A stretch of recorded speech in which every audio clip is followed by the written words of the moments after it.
ಈಗ ನಾವು ದರ ಹೆಚ್ಚಿಸಿದ್ರೆ ಬಿಜೆಪಿಯವರು ಇಷ್ಟೊಂದೆಲ್ಲ ಮಾತಾಡ್ತಾರೆ. ಬಿಜೆಪಿಯವರ ಕಾಲದಲ್ಲಿ ಅವ್ರ ದರ ಹೆಚ್ಚಿಸಿರ್ಲಿಲ್ವಾ ಅಂತ ಕೇಳ್ತಾರೆ ರಾಮಲಿಂಗಾರೆಡ್ಡಿ. ಸಾಲ ಇಟ್ಟೋಗಿ ಮೊಸಳೆ ಕಣ್ಣೀರನ್ನು ಹಾಕ್ತಾ ಇದ್ದಾರೆ. ಗ್ಯಾಸ್ ಸಬ್ಸಿಡಿ ನಿಲ್ಲಿಸಿದಾಗ ಜನರ ಕಷ್ಟ ಗೊತ್ತಾಗಿರ್ಲಿಲ್ವ ಇವ್ರಿಗೆ? ನಿಮ್ಮ ಅಧಿಕಾರಾವಧಿನಲ್ಲಿ ಬೆಲೆ ಏರಿಕೆ ಮಾಡಿರ್ಲಿಲ್ವಾ? ಅವಾಗೇನು ರಾಜ್ಯದ ಜನರಿಗೆ ತೊಂದರೆ ಆಗಿರ್ಲಿಲ್ವಾ? ಇದು ರಾಮಲಿಂಗಾರೆಡ್ಡಿ ಕೇಳಿರುವಂಥ ಪ್ರಶ್ನೆ.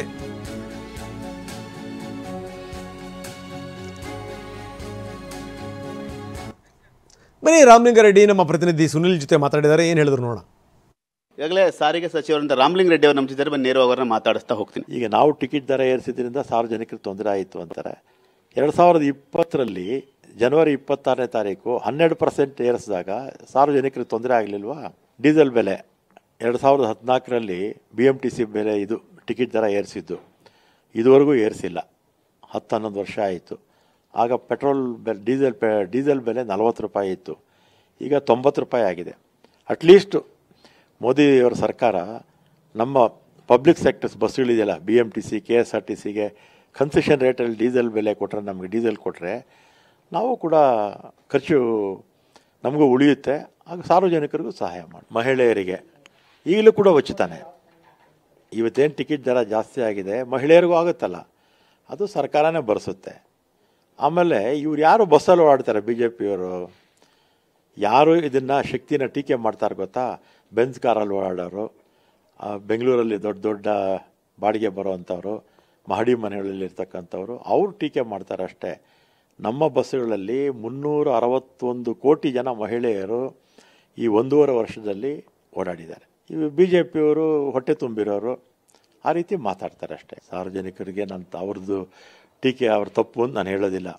ಆದರೆ ವಿಪಕ್ಷ ಇದೆಯಲ್ಲ BJPಯವರು, ಪೆಟ್ರೋಲ್ ಬೆಲೆ ಏರಿಸಿದಾಗ ಮಾತಾಡಲಿಲ್ಲ, ಡೀಸೆಲ್ ಬೆಲೆ ಏರಿಸಿದಾಗ ಮಾತಾಡಲಿಲ್ಲ, ಗ್ಯಾಸ್ ಬೆಲೆ ಏರಿಸಿದಾಗ ಮಾತಾಡಲಿಲ್ಲ. ಅವರು ದಿನನಿತ್ಯದ ಅಗತ್ಯ ವಸ್ತುಗಳು, ಗಾಳಿ ಬೆಳಕು ಬಿಟ್ಟರೆ ಕೇಂದ್ರ ಸರ್ಕಾರ ಎಲ್ಲದಕ್ಕೂ GST ಹಾಕ್ಬಿಟ್ರು. ಆಗ ಇವ್ರು ಯಾರೂ ಕೂಡ BJPಯವರು ಮಾತಾಡಲೇ ಇಲ್ಲ. ಆಮೇಲೆ ಎಲ್ಲದನ್ನು ಬಿಟ್ಬಿಡಿ, 5,900 ಕೋಟಿ ನಮಗೆ ಸಾಲ ಬಿಟ್ಟೋದ್ರು ಈ 4 ಕಾರ್ಪೊರೇಷನ್ಗೆ BJP ಸರ್ಕಾರ. 5,900 ಕೋಟಿ ಸಾಲ ಹಿಡದೇ ಇದ್ದರೆ ನಾವು ಈ ಬೆಲೆ ಏರಿಕೆ ಪ್ರಸ್ತಾಪನೆ ಬರ್ತಿರಲಿಲ್ಲ. ಶಕ್ತಿ ಯೋಜನೆಗೆ ನಮಗೆ ಸಮಯಕ್ಕೆ ಸರಿಯಾಗಿ ದುಡ್ಡು ಬರ್ತಾ ಇದೆ. ಇನ್ನು ಸ್ವಲ್ಪ ದುಡ್ಡು ಬರಬೇಕು, ಇಲ್ಲ ಅಂತೇನೇ ಇಲ್ಲ. ಆದರೆ ನಮಗೆ ಬಡ್ಜೆಟಲ್ಲಿ ಎಷ್ಟು ಪ್ರಾವಿಷನ್ ಮಾಡ್ತಾರೋ ಅಷ್ಟು ಕೂಡ ನಮಗೆ ಹಣ ಸಮಯಕ್ಕೆ ಸರಿಯಾಗಿ ಬಂದ್ಬಿಡುತ್ತೆ. ಆಮೇಲೆ ಹಿಂದೆ BJP ಸರ್ಕಾರ ಇದ್ದಾಗ ತಿಂಗಳೆಲ್ಲ ಸಂಬಳ ಕೊಡೋರು. ಈಗ ನಾವು ನೋಡಿ 1ನೇ ತಾರೀಕು KSRTC BMTC, 7ನೇ ತಾರೀಕು ಕಲ್ಯಾಣ ಕರ್ನಾಟಕ ವಾಯು ಕರ್ನಾಟಕ ಎಲ್ಲ ಕರೆಕ್ಟಾಗಿ ನಮ್ಮದು ವ್ಯವಸ್ಥಿತವಾಗಿ ಆಗ್ತಾಯಿದೆ. 15% ಜಾಸ್ತಿ ಆಗಿರ್ತಕ್ಕಂಥದ್ದು ನಮಗೇನು ಪ್ರತಿದಿನ ನಮಗೆ ನಷ್ಟ ಆಗ್ತಾ ಇತ್ತಲ್ಲ, ನಷ್ಟದ ಪ್ರಮಾಣ ಸ್ವಲ್ಪ ಕಡಿಮೆ ಆಗುತ್ತೆ. ಆಮೇಲೆ ಮುಂದಕ್ಕೆ ನಮಗೆ ಸರ್ಕಾರ ಬಡ್ಜೆಟಲ್ಲಿ ಸ್ವಲ್ಪ ಹೆಚ್ಚುವರಿಯಾಗಿ ನಮಗೆ ಹಣ ಕೊಟ್ಟರೆ, ಇವನು ಬಸ್ಸಸ್ ತಗೊಳ್ಳೋದಕ್ಕೂ ಕೂಡ ಹಿಂದೆ ನರ್ಮ್ ಸ್ಕೀಮಲ್ಲಿ ಹೆಚ್ಚು ಕೇಂದ್ರ ಸರ್ಕಾರ ನಮಗೆ ಬಸ್ಸುಗಳು ಕೊಡ್ತಾಯಿದ್ರು, ಟರ್ಮಿನಲ್ಸ್ ಎಲ್ಲ ಕೊಟ್ಟರು. ಈಗ ಇತ್ತೀಚೆಗೆ BJP ಸರ್ಕಾರ ಕೇಂದ್ರದಲ್ಲಿ ಬಂದಮೇಲೆ ಪ್ರೈವೇಟ್ ಆಪ್ರೇಟರ್ಸ್ಗೆ ಹೆಚ್ಚು ಎಲೆಕ್ಟ್ರಿಕ್ ಬಸ್ಸಸ್ ಎಲ್ಲ ನೋಡಿ ಎಲ್ಲ ಪ್ರೈವೇಟ್ ಅವ್ರು ಕೊಡ್ತಾರೆ, ನಮಗೆ ಕೊಡೋದೇ ಇಲ್ಲ ಅವರು. ನಾವು ಮಾಡೋ ಮನಸ್ಸು ನಮಗೂ ಇರಲಿಲ್ಲ. ಆದರೆ BJPಯವ್ರು ಏನು ಮಾಡೋದು, 5,900 ಕೋಟಿ ಸಾಲ ಇಟ್ಬಿಟ್ಟು ಹೋಗ್ಬಿಟ್ರು. ನಮಗೆ ಜನಕ್ಕೆ ಸ್ವಲ್ಪ ತೊಂದರೆ ಆಗುತ್ತೆ, ಗಂಡಸರಿಗೆ ಹೊರೆ ಆಗುತ್ತೆ ಅಂತ ಗೊತ್ತು, ಆದರೂ ವಿಧಿ ಇಲ್ಲದೆ ಮಾಡಿದ್ದೀವಿ. ಪ್ರಮುಖವಾಗಿ ಈ ಒಂದು ಯೋಜನೆ ಇರುವಂದೀಗ ಯಾವುದೇ ರೀತಿಯಾಗಿ ಒಂದು ಯೋಜನೆ ನಿಲ್ಲಿಸೋದಿಲ್ಲ.